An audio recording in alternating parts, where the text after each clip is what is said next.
Peace and blessings. Welcome back to another quick episode of Creative Success. It's your boy Burnell Washburn. I want to share some vibration raising thoughts and ideas with y'all.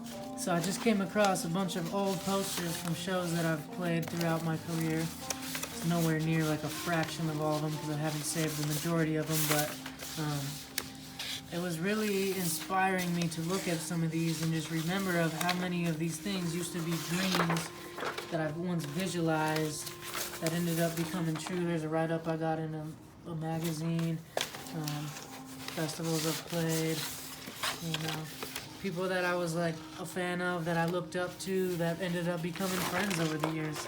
Like RJD2. I played with RJD2 probably like a dozen times in different states, and at the Depot. I remember going to the Depot for my first time, which is a venue in Salt Lake. It's like one of my favorite venues. Thinking, man, it would be so cool to play here someday. And I made it happen. This was back in 2012. I remember going to the Depot for my first time when it was like 2009. I wasn't even old enough to get in. Thinking, man, someday I will play here. And then here I was a few years later actually playing there. And played there. I'm still playing there. This is just from a recent show I played there. I'm not saying any of this to brag or be like, look how cool I am. There's a tour on an abstract route of Musab. I had some dope-ass photos for that tour. Bunch of shows that we've thrown, cooperative shows. And it's just crazy to say, to look at all these and be like, damn, these were all dreams that I once had. I remember the Food of Love is on hiatus tour. Look at young Bernie on the motorcycle next to J-Nat. Some good times. So I dropped the Food of Love album. This was a huge one for me, playing with fucking Snoop Dogg, Atmosphere, Tyler the Peoples, Brother Ali, and Burnell Washburn. Like, so blessed. And now I'm dreaming someday my name will be as big as theirs on that shit. And they'll be stoked to play with me. But I remember that was a cool one because I got to play. It was always a dream of mine to play with Atmosphere. I had already played with Dilated and Brother Ali. Never really thought I'd play with Snoop necessarily, but it was always a dream of me to play at USANA Amphitheater. It's like one of the biggest venues you can play in Salt Lake City, so I remember just thinking when I was first starting out, like that would be like the ultimate. If I made that happen, that would just be crazy. And I had Common Market on my birthday show. This is when I had DJ Rare Groove play my birthday show. It was also an official after party for the Atmosphere show. Pay my tuition tour. Playing in Colorado with Blueprint, and in Los Angeles with Rocca from Dilated. I remember this is the first time I played with Logic, back before Logic kind of blew up as much. Common Market was on that one too. That's an interesting lineup. Common Market, Burnell, and Logic. Nice. This was my very first time playing in California with RJD2 in Humboldt County in Arcata. And I remember just being so hyped on that because I'd always been dreaming of playing in California, and then let alone I get to play there with RJD2. The night before that I played at Portland State University in Portland, Oregon. It was a fun trip. It was my first time really leaving the state on my own, traveling with friends. There's just so many blessings on blessings. He's the homie now. Played with him a bunch. Had him out. I've actually got a song in the works with him. Toki Wright. I remember I went on an entire tour with Toki Wright. I wonder if tour posters in here. Hieroglyphics. I think this was a poster from Las Vegas. I'm friends with almost everyone on Hieroglyphics now. We played a bunch of shows together, and they've shown me love. I've even stayed at some of their houses and shit. There's a tour I did with the homie Esid. Go Highline tour. That's a lot of dates that we did. I remember. I believe this was the tour where I got my tattoo. Yes, in Albuquerque. I got my gratitude tattoo that day on a whim because I was playing at a tattoo shop, and the tattoo shop owner was like, "Hey, bro, you want some ink?" So that's how I got this. I don't know if you can see my gratitude. Got that down in New Mexico. This was my first tour with a bigger artist when I got to go on tour with Abstract Root for the first time. Getting to play all these cities. It was my first time going to Texas. It was my first time in Oklahoma. It was my first time in a lot of these places. it was just a blessing, you know what I mean? And it's crazy to think that like all these dreams came true. This was the actual tour poster, I think, the Cooling Tour. Look, young Burnell Washburn sitting on a motorcycle next to Abstract Rude from Rhymesayers. I remember seeing Abstract Rude perform with Atmosphere in Salt Lake when I was just starting out, thinking, man, it'd be so cool to like meet him someday. And then here I was a few years later, like on tour, hanging out with him on a daily, exchanging stories in the van and all that, and sleeping in the same hotel rooms and whatever. Mike and Nine and Medusa. Mike and Nine's the homie. I got a track coming out with him. I forgot about this tour, the Apple a Day tour, and I brought some homies with me. We did a lot of cities on that one as well too.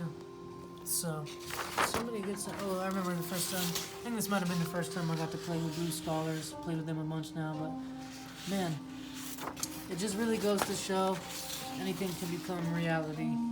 First time I played with Eli from Living Legends. Since then, I've been on tour with a few of the Living Legends, like Scared. I wish I would have saved a lot more. I haven't even saved like a tiny fraction of the shows that I've played on, but this is just inspiring myself to look at of like how far I've came, how all of these things were once dreams, like that almost seemed impossible, that just seemed outlandish, like man, just watching all of these artists, you know, like, and I used to visualize my name on these posters, like back before I was performing, and I actually was, I would like visualize my name being on these posters. I would visualize being backstage hanging out with them. I would visualize like being on stage with these cats, and it all came true. Almost everything. People under the stairs, they're the homies. I've played with them a bunch of times. Like I've probably played with them more than almost anyone. And they're good people, you know what I mean? To chill and have a beer with, and OGs in the hip hop world, you know. I Heart Gravity tour. Man, there's so many good times. This is just like blowing my mind right now because I forgot about half these tours and half these things that I've been on, and it's really inspiring to look at. So you got to keep track of your progress. You got to give yourself a pat on the back every once in a while and remind yourself, like, obviously I want to do so much more, and this doesn't even scratch the surface on what I'm trying to do with this, but it's still inspiring to remind myself of like where I came from, like being this unknown little kid from Utah that's never met any of these artists, that never thought I could even have access to any of these artists, to like years later this is my friend group now, you know what I mean? Like, I'm not saying I'm close with all of these guys, but for the most part, like I can text almost anyone in this pile and have them hit me back within a few hours. And with Pigeon John, he's a super good dude. But I mean, it just goes to show, like, you can really create your reality through visualization, through self-talk. I used to do a lot of speaking things into existence. Like, I would tell people that I'm performing with certain artists or something before it even happened. I remember with the Atmosphere show, shout out to Sweatshop Unit, they're really good people. I'm producing some stuff on some of their upcoming music, so be on the lookout for that. Some Burnell beats, you know. Hip Hop for the Homeless, when we've had a chance. We've done a lot of charity events where we've had a chance to give money back to the community and help use our art and our community to like do good deeds. We've donated probably several $100,000 over the years, and it's been beautiful. I remember this tour, the Get Buck Blackout Holla Back tour. That was a good one. It was like a mini tour. We did like 5 cities or something, but terrible tour poster. Anyway, I just wanted to maybe inspire you guys a little bit that you can go chase your dreams. You can make your goals a reality. You can really speak things into existence, visualize them into existence. And obviously this all took a lot of hard work, a lot of branding, a lot of action taking, a lot of struggle and all that stuff. But for the most part, like, this would blow my mind. If I were to show this pile of posters to myself when I was 17, 18, I would have cried. There's no way I would have believed that this was my future. Like, if my future self came and visited me back then, said, look, here's evidence of all this stuff that you've done, and this is not even a fraction of what you've done, I would have been like, holy shit, because 10 years ago, I was just dreaming of meeting all these people. I was just dreaming of being able to shake their hand, let alone go on tour with them, let alone split a meal with them, let alone have them hit me up when when my daughter's born, like when Macklemore texts you because you're having a baby, and Abstract Rude texts you because your daughter just came out. Like, it's such a blessing to be like, damn, these are people I was a fan of that are in my friend group now. Man, I don't want to. I might sound like I'm bragging a little bit, but it's okay to brag sometimes a little bit if you're feeling yourself. Like, be proud of yourself. You know what I mean? I'm not trying to say I'm better than anyone or fucking me, this and that. I'm just saying, like, I'm proud of my accomplishments, and it inspires me to go do so much more, and just reminds me that I can go create my own reality and bring things into existence that once seemed impossible. So right now, like, I have a lot of big dreams right now that seem impossible. Like, a lot of these self-development entrepreneurs and spiritual coaches and guides and stuff that I'm looking at right now, like, they're just like these kind of legends and icons and gods in my world, and I'm looking at them now thinking in 10 years I'll have a poster, I'll have a collection of posters. They'll probably be digital because we don't really do physical posters that much anymore. But anyway, I'll be looking at these in 10 years, and it'll be all these entrepreneurs. Like, here's Burnell and Gary Vee, here's Burnell and Tony Robbins, here's Burnell and Gabby Bernstein, and all this stuff. You know what I mean? People that I look up to now, and it sounds crazy how I'd ever get to meet them, but I will. And this pile reminds me, you know what I mean? Like, I'm getting fan art. Shout out to fans, like, going out to Arizona, and this girl painted that for me at one of my last shows in Arizona. Never even met me. She just makes me a painting because she likes my music or whatever. There's another little Burnell piece. I'm just so blessed. The homie Dusk Raps gave me this one for my birthday. The homie Tyler gave me that little wood burn piece too.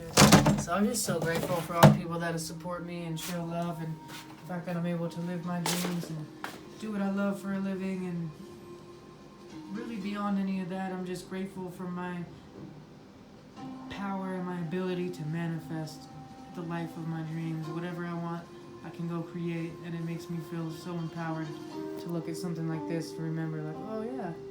Because right now I have a lot of big dreams that do seem like is impossible, and it's like puts me in the mindset of looking back at these, remembering when these felt impossible. Like, these felt like, oh my god, I would die happy if I ever got to do half of this stuff. But once you achieve a dream, your dream gets bigger, you know what I mean?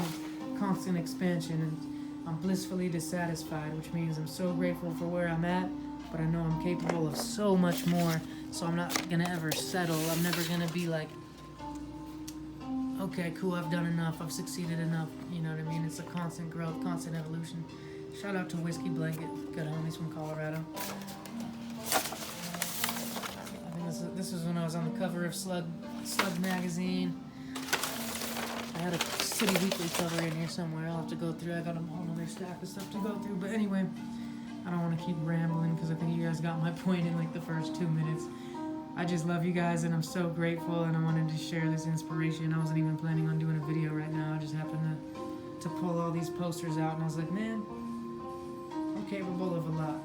So in 5 years from now, I'm hopefully going to be making another video with pictures of me with Gary Vee and Tony Robbins, and maybe even bigger artists, like, because these are like underground legends mostly, but, and I have played with some big mainstream. I guess Snoop Dogg's pretty mainstream, but, well, I guess Logic's pretty mainstream now, but like, you know, in a few years there's going to be posters of me and J. Cole, me and Kendrick Lamar, me and whoever, like, the most poppin' at the time, you know, so don't ever stop believing in yourself. Don't listen to the doubters. Don't, you know, there's so many people that would have told me I was crazy if I said I was going to go do all this. Like, imagine if 17-year-old Burnell came up and said, yeah, dude, I'm going to be performing with Snoop Dogg soon.